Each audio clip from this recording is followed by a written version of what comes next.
warahmatullahi wabarakatuh. Salam sejahtera bagi kita semua. Halo teman-teman semuanya. Selamat datang di KOKMP, Komunitas Kajian Ilmu Manajemen Pendidikan.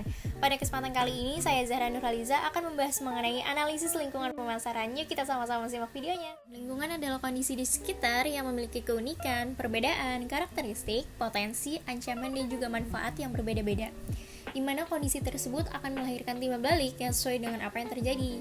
Sedangkan pemasaran adalah suatu aktivitas yang dilakukan untuk memenuhi keinginan dan juga kebutuhan dengan adanya proses pertukaran.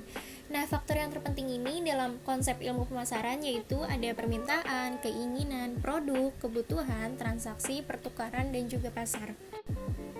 Selanjutnya yaitu jenis lingkungan pemasaran. Jenis lingkungan pemasaran ini ada dua, yaitu internal dan juga eksternal.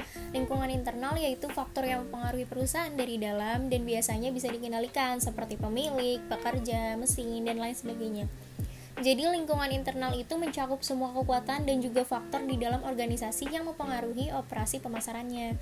Nah, komponen-komponen di dalam lingkungan internal ini biasanya ada manusia, jadi orang-orang yang di dalam organisasi termasuk pekerja terampil dan juga tidak terampil. Dan yang kedua ada menit, waktu yang dibutuhkan untuk menyelesaikan proses. Yang ketiga ada mesin, peralatan yang dibutuhkan oleh bisnis untuk memfasilitasi atau menyelesaikan proses. Dan yang keempat ada material atau bahan, faktor produksi atau persediaan yang dibutuhkan oleh bisnis untuk menyelesaikan proses atau produksi. Dan yang terakhir ada money atau uang. Uang adalah sumber pendanaan yang digunakan untuk membeli mesin, material, dan juga membayar karyawan. Lingkungan internal ini berada di bawah kendali pemasar dan dapat diubah dengan perubahan lingkungan eksternal. Namun demikian, lingkungan internal ini sama aja pentingnya dengan lingkungan eksternal. Lingkungan ini itu mencakup departemen penjualan, pemasaran, unit produksi, departemen sumber daya manusia, dan juga lain sebagainya.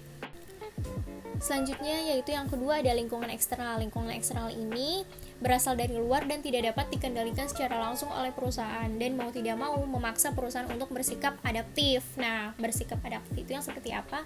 Jadi adaptif itu maksudnya perusahaan harus bisa menyesuaikan diri jika ingin tetap eksis di pasar.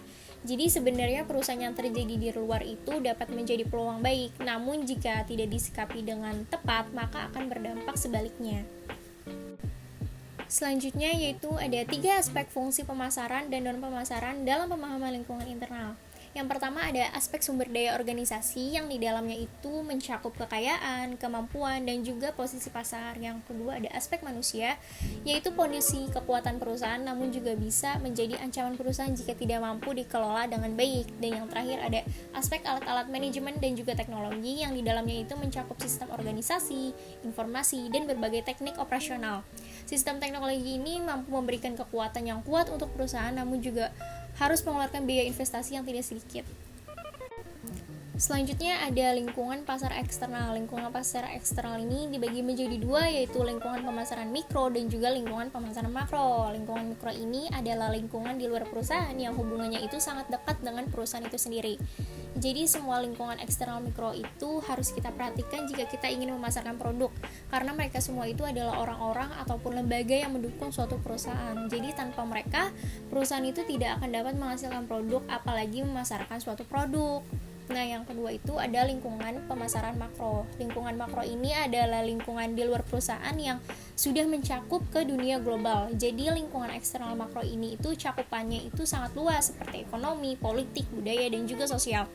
Walaupun lingkungan eksternal makro ini tidak terlalu dekat dengan perusahaan seperti lingkungan eksternal mikro, tetapi perusahaan ini juga harus melihat dan juga mengamati lingkungan eksternal makro, karena dari situlah tren-tren pasar bisa dilihat, sehingga perusahaan itu dapat memproduksi barang sesuai yang dibutuhkan oleh konsumen.